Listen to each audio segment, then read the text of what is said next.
All right, friends, hello, welcome to your restorative practice.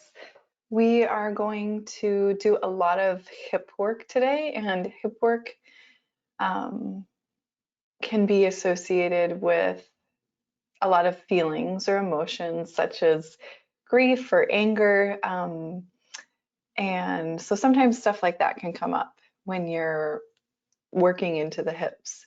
And it's just a reminder to acknowledge those emotions, let yourself feel them if they do come up, and then if it makes sense to work through the emotion and then eventually let it go. It's this idea of, in the Yoga Sutras, as being able to kind of zoom out on your experience, not over identify with your emotions, not say, I am this grief, I am this sadness, I am this anger, but to let yourself have that experience kind of like you would watch a cloud passing by in the sky. So kind of taking a seat of that which is experienced, this emotion, not identifying with the emotion as something that defines you. I'm not saying that will happen for you, but if it does, just know it's normal, and emotions very often get kind of stored in the body somewhere, and sometimes they need to be processed or looked at. With that said, let's take a seat in an upright seat and just take a few moments to arrive into our practice.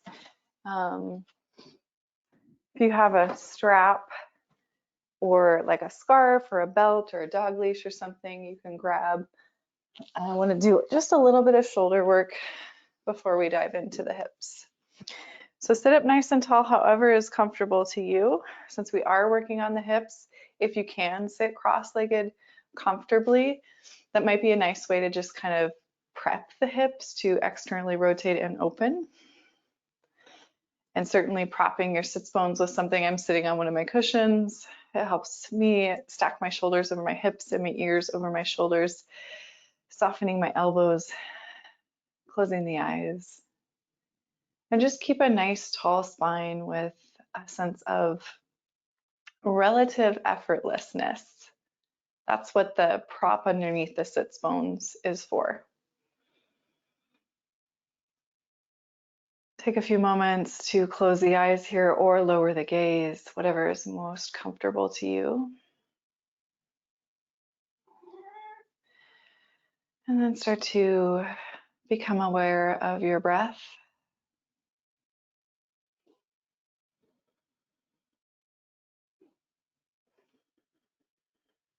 And if you're able to, without causing any discomfort or stress, can you breathe in and out through the nose?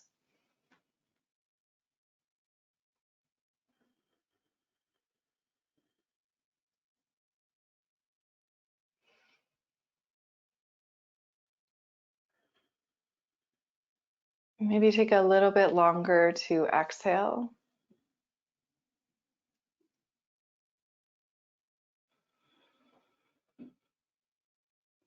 Seeing if you can elongate the exhale, maybe 1 or 2 counts longer than your inhale. So you could even count your inhale, see how long it takes you to take a full breath in.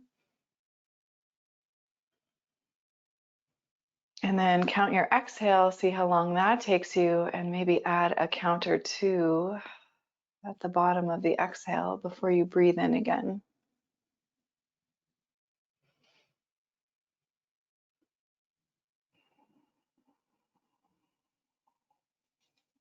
And let's try that breath twice more.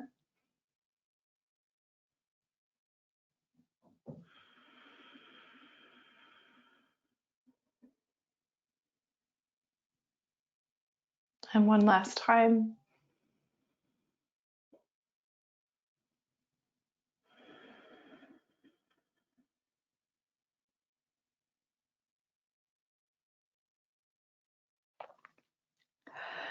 Good, and then we'll take our strap, whatever you're using today.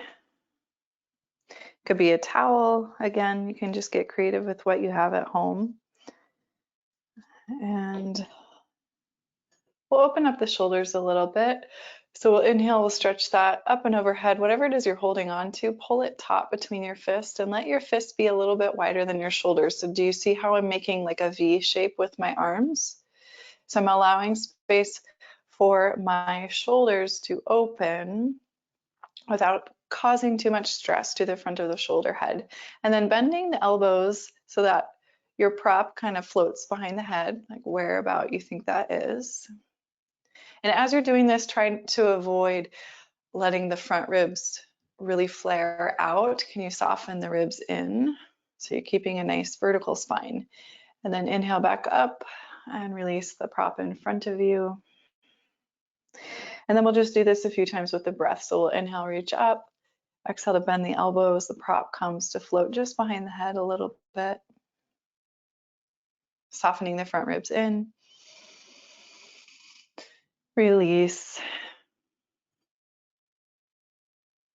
And try that twice more, inhaling up, exhaling to bend the elbows, softening front ribs in, keeping the neck relaxed and the throat open.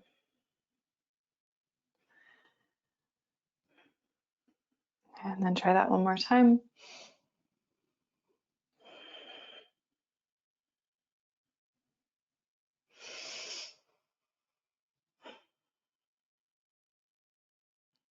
Good.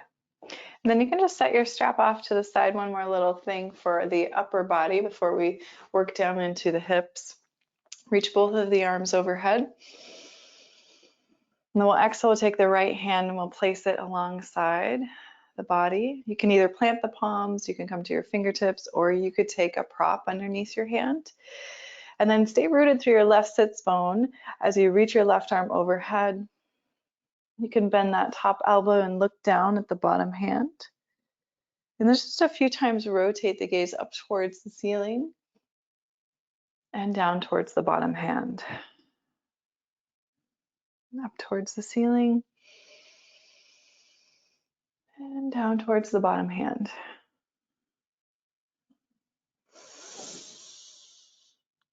Reach, reach, reach through that top arm. We're going to change sides, so let that reach pull you all the way back up through center. And then left palm or fingertips plant on the mat or a prop. If you're using a prop, just switch it off to that second side. As the right arm reaches overhead, you're kind of leaning off to your left, but you're rooting into your right sit bone, reaching through those top fingertips. And then see if you can relax the neck a little bit. Take the gaze down at the bottom hand. And then you might look up. And then you might look down. Twice more.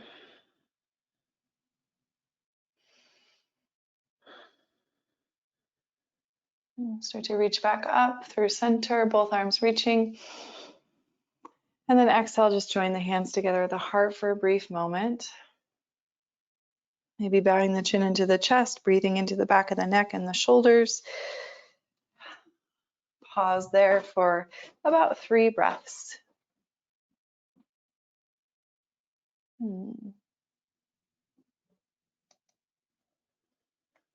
Sorry, I think I might be having just a tad bit of a technical glitch. So if you're watching me, apologies.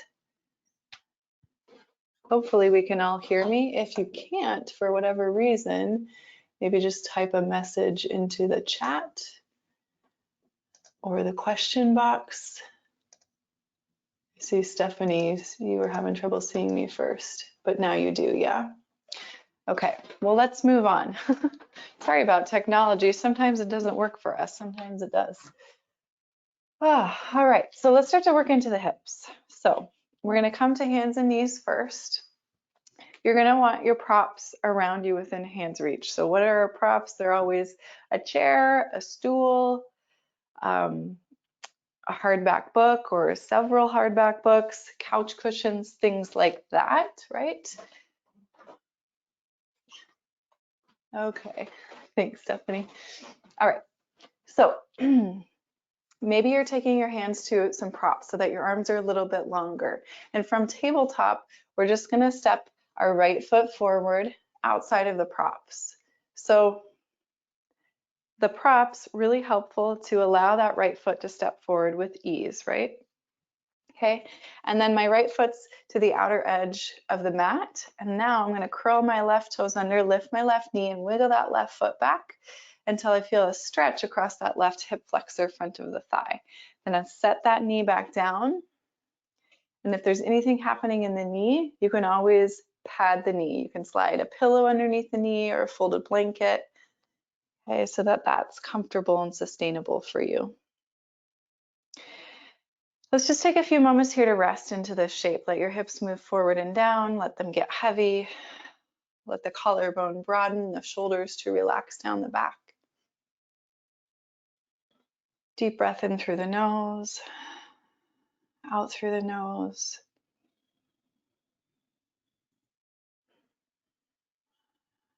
Just a couple breaths here before we even think about adding on, because maybe you do want to add on, but it's not always wise to do so. So check in with your body and see what it's telling you today. Okay, so if we do want to add on, we go to the next layer. Maybe whatever prop you're using, make sure it's stable underneath your hands, and maybe you walk down to the forearms. Okay, and then just pause there for that next layer and let your body sink into this, get a little bit heavier, and reconnect to the breath. Now, I like to add a little bit of movement, especially when things are starting to get really intense, because so what I'm doing is I'm just kind of rocking side to side. I'm rolling to the inner and outer edge of my front foot. Now, when things get really intense in the body, especially in the hips, because it's such a big muscle, joint, and tissue compartment, adding that little bit of movement reminds us to breathe, and it also encourages blood flow and circulation into those tight places.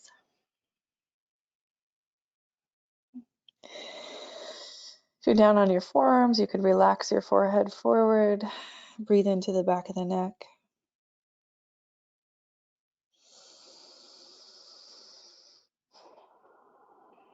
Let's take 2 more breaths here.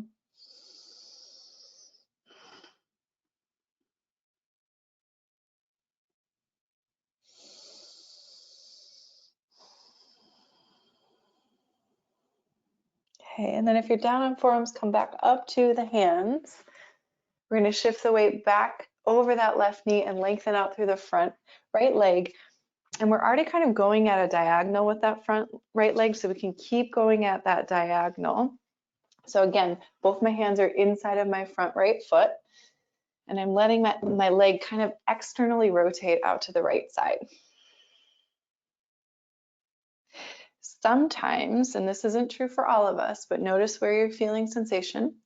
Sometimes this variation of half split allows us to feel that stretch along the inner thigh a little bit more deeply.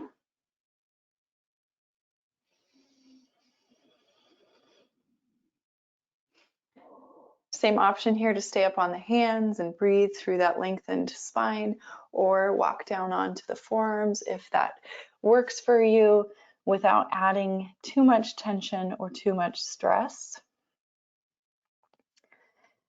If you're starting to clench the jaw and really force this, I highly recommend just backing out and let it be a little bit more soft and a little bit more compassionate.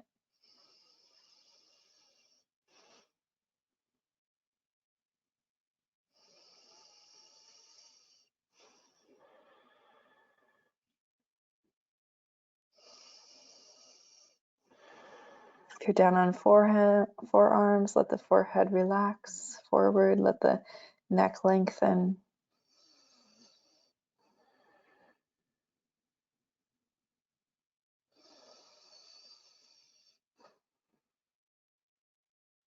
Two more breaths.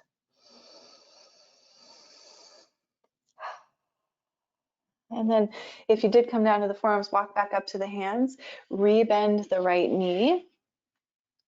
I'm going to move the blocks out of the way. I'm going to heel toe my right foot across the mat towards the left side. So right foot moves towards the left. And then I'm going to roll all of my weight onto that right hip until I'm sitting all of my weight onto the right hip. And now you can see my back knee is bent. I might pull it a little bit more forward so it's in line with my hip. And then the angle of the front foot, sometimes I instruct to keep it parallel with the short edge of the top of the mat, but that might depend on how tight your hips are. So play with this in your body. If you can fold forward over that front shin with relative ease, maybe ankle in line with knee is appropriate for you. If it's really tight in the outer hip, pull that left heel in towards the groin so you have a deeper bend in your front knee. And then if somewhere within that trajectory of that right heel in towards the groin or towards parallel with the top of the mat, we might see if we can forward fold over the front leg. And again, you can use your props here. You don't have to forward fold over the front leg. You could take a chair. This is why I love chairs so much in restorative practice, because it brings the floor up to us. So if you had a little chair in front of you, you could stack your forearms onto it like I dream of Jeannie. So just let your body tell you how far it can and wants to go.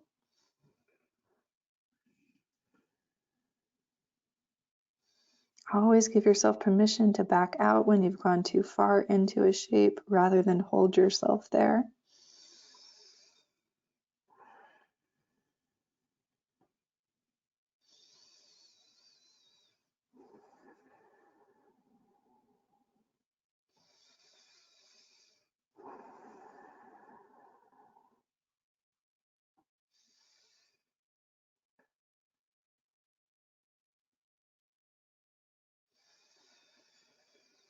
So we're really working on opening all parts of the hip. With our first lunge, we worked the left hip flexor, which is the front of the hip, open. With our half split, we worked the back of the thigh, which is the hamstring, open. And also, with that external rotation, maybe we felt it a little bit more along the inner thigh, the adductors. And then with this variation of a pigeon, we're working the outer hip, outer thigh, the abductors.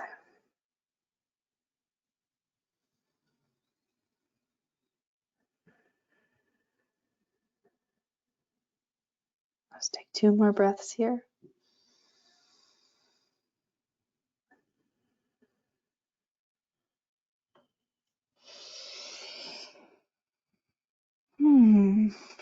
Go down on forearms, on your props, come back up to the hands.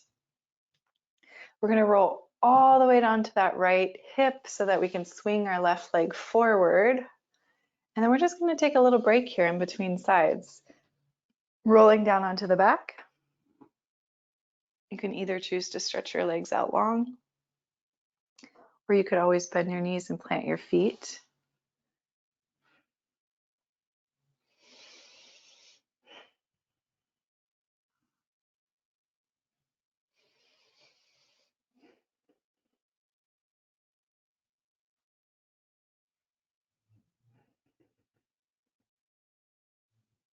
Relax your shoulders down to your back. Let your whole body just be heavy here for a few more breaths. And as you do, you can start to bring your awareness into your right leg, especially that right hip. And just notice all 4 parts of the hip, the front, the back, the inner thigh, the outer thigh. Just noticing how it feels.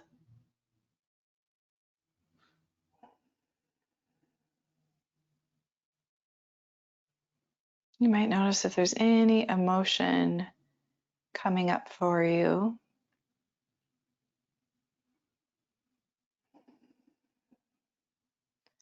And even if there is an absence of emotion, maybe that's something to note too.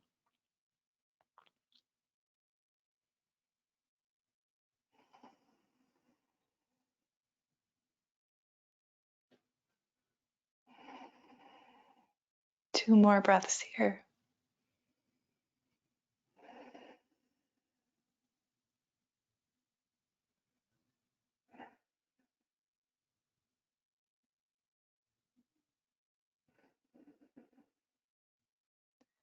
Start to bend our knees if the legs are stretched out, roll off to a side, and then make your way forward into tabletop for our second little sequence, our hip opening sequence. Now you have a general idea of where you're going, and then you know if you're more tight on one side than the other, it might feel different, it might look different, you might need to do something different. So we'll come to tabletop first. Maybe the hands are already on the props to help us step that left foot forward with a little bit more ease. And the foot's going to step wide, right? So my foot's towards the outer upper edge of the left side of my mat. And I'm going to curl my right toes under, lift the right knee, wiggle that right foot back. So I have a nice long right leg. And I'm already feeling stretch sensation across that right hip flexor right now. So from there, I'll set my right knee down softly, pad the knee if I need it,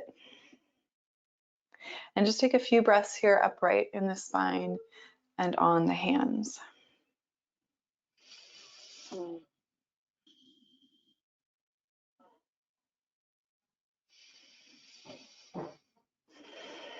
Now, if it's wise to do so, and sometimes the ego wants to tell you, you know, you should be able to do this.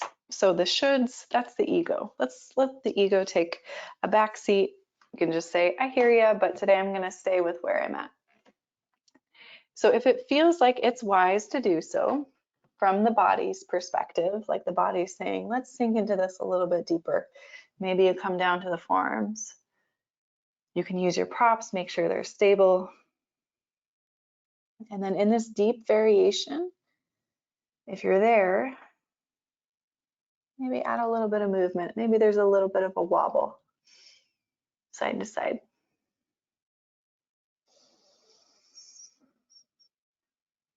If you're staying up on your hands, certainly you could wobble too.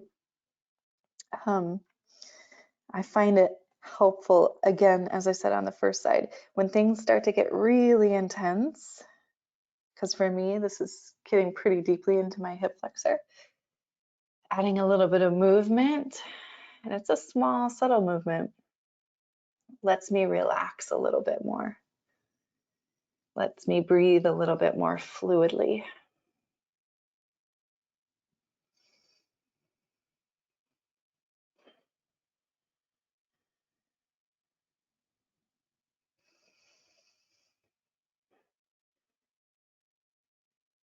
You relax your head, relax your neck.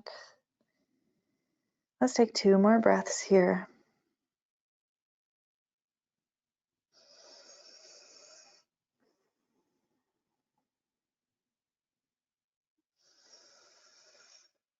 And then if you're down on forearms, come back up to the hands. Nice and gentle, nice and slow. Start to send the hips back over that right knee. Keep extending that left leg towards the upper outer left-hand corner of the mat so you have a little bit of external rotation. You could take it a little bit wider too. And you may start to feel a little bit more sensation. Certainly the hamstring, I feel that they're most prevalent. But sometimes we're able to tap into the inner thigh too here with this external rotation.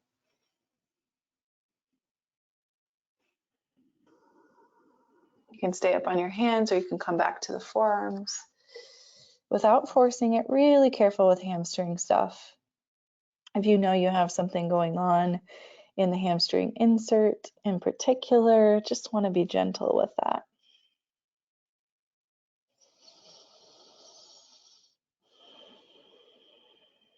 If you're down on forearms, relax your head, relax your neck, relax your shoulders, relax your jaw.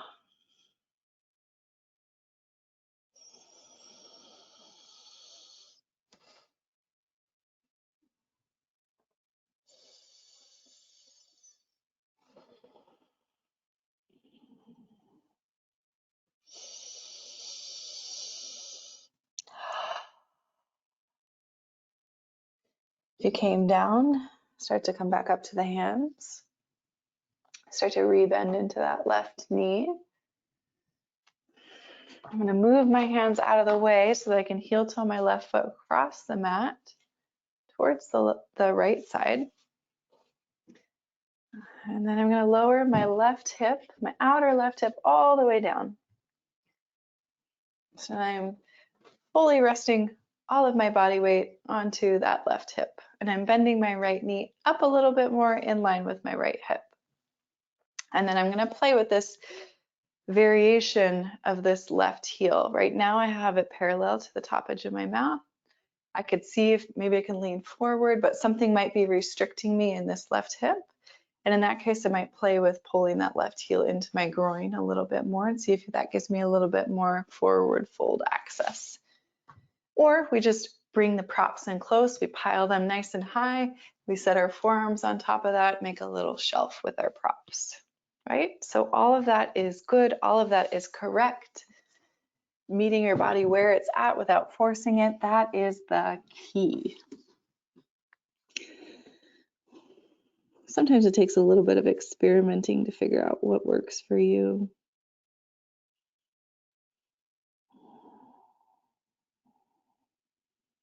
When you've found that kind of Goldilocks effect, maybe you start to find stillness, let the body be heavy,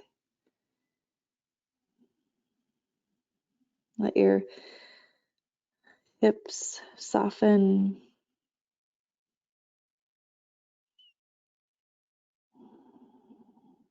And notice where you feel sensation right now.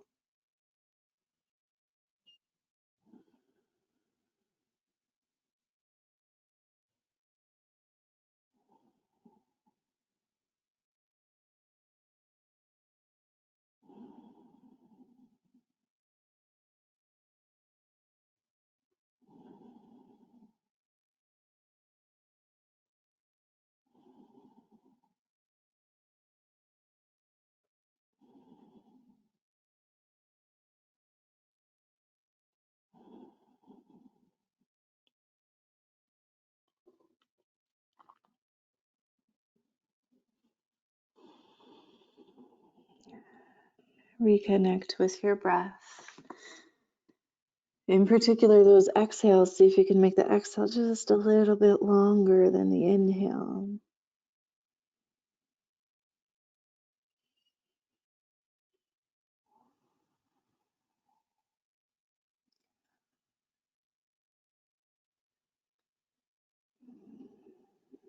Two more breaths here.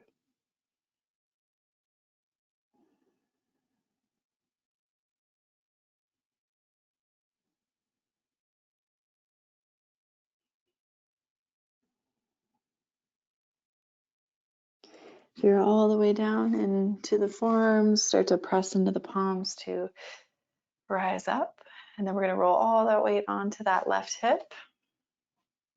Swing that right leg forward, settling onto the back. We're going to descend now after making any last movements or adjustments into Shavasana. So take your time here on your back. Maybe you want to hug your knees into your chest and massage the tissue at the low back, or you could reach up for the feet for happy baby. You can reach up anywhere along the backs of the legs for happy baby. It doesn't have to be the feet. But the shape in happy baby is soles of the feet up towards the ceiling, knees towards the armpits, and then maybe a little rock side to side.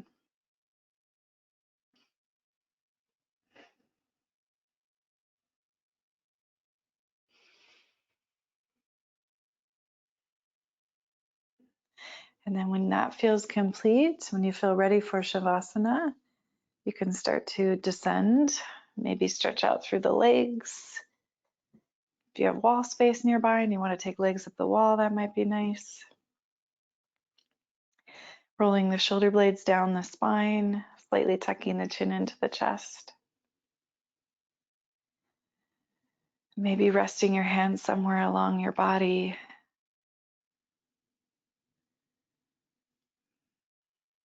So you can get that feedback, that breathing in, that breathing out, the feeling of the breath rising and falling in the belly.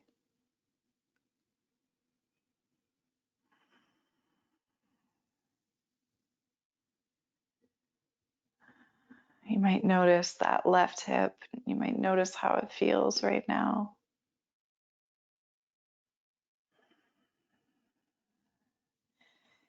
You might notice too if there is a sense of balance between right and left, a coming together,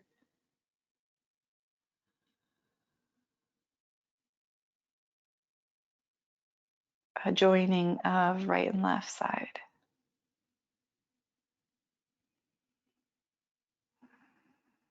And then just letting all of that go. Like you're watching clouds float by in the sky, changing shapes and dissolving. Just noticing without attachment what you see and what you experience.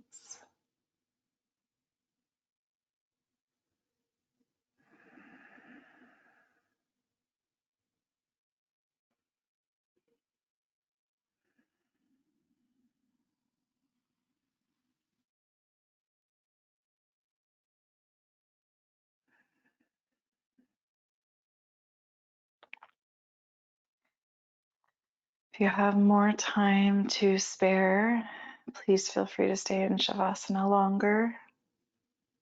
If you need to move on with your day, starting to bend the knees and plant the feet, rolling off to a side.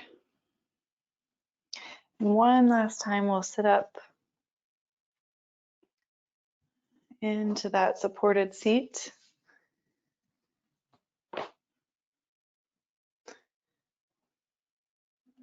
Let's take a few rounds of breath where we inhale and then we extend our exhale a little bit longer. So you might count that out for yourself to see how much longer you want to extend the exhale.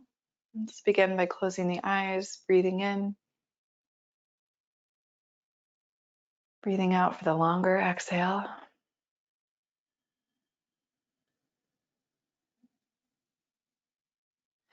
Repeating that 2 more times.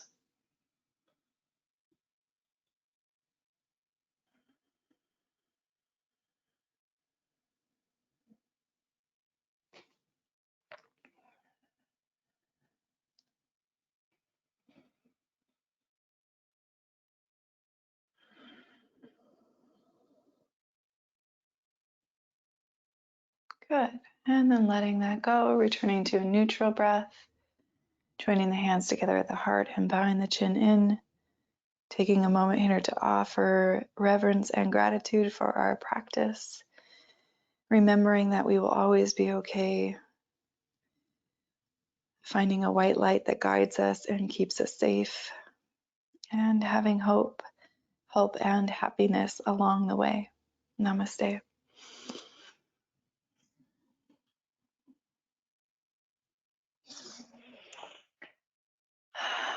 All right. Thanks to everyone for hanging in there with me through our fun technology glitches. Hopefully your practice was good, and I hope you have a wonderful rest of the day, and I hope you come back again soon. Bye.